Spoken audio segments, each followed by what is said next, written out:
बहुत समय पहले की बात है। एक गांव में अद्वैत नाम का बहादुर और जिज्ञासु युवक रहता था। उसने सुना था कि पास के नागवन जंगल में एक प्राचीन खजाना छिपा है। लोग कहते थे कि खजाने की रक्षा एक रहस्यमयी शक्ति करती है, इसलिए कोई वहां जाने की हिम्मत नहीं करता। लेकिन अद्वैत ने ठान लिया कि वह इस रहस्य को सुलझाएगा। एक सुबह अद्वैत ने अपने साथ केवल एक टॉर्च, रस्सी और कुछ खाने का सामान लिया और जंगल की ओर निकल पड़ा। जंगल बहुत घना था। ऊंचे पेड़ों से सूरज की रोशनी भी मुश्किल से जमीन तक पहुंच रही थी। चारों ओर पक्षियों की आवाजें और अजीब सन्नाटा था।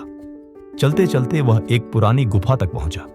गुफा के द्वार पर एक पत्थर पर लिखा था, साहसी ही इस द्वार से गुजर सकते हैं।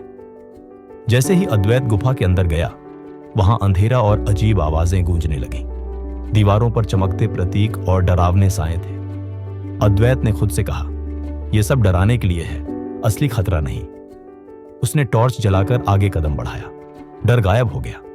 गुफा के बीच में उसे एक पत्थर की दीवार मिली जिस पर एक पहेली लिखी थी, जो बांटने से बढ़ता है वही खजाने का द्वार खोलता है।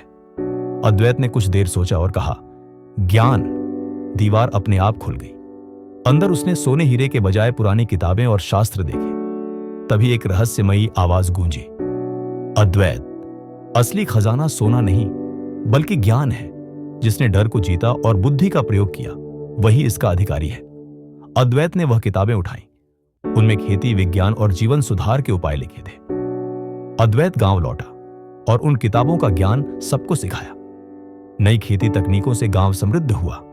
लोग शिक्षित हुए और अंधविश्वास खत्म हो गया। अद्वैत ने महसूस किया कि असली खजाना सोना नहीं बल्कि ऐसा ज्ञान है जो जीवन बदल दे। ऐसे ही कहानियों के लिए हमारे चैनल को सब्सक्राइब करो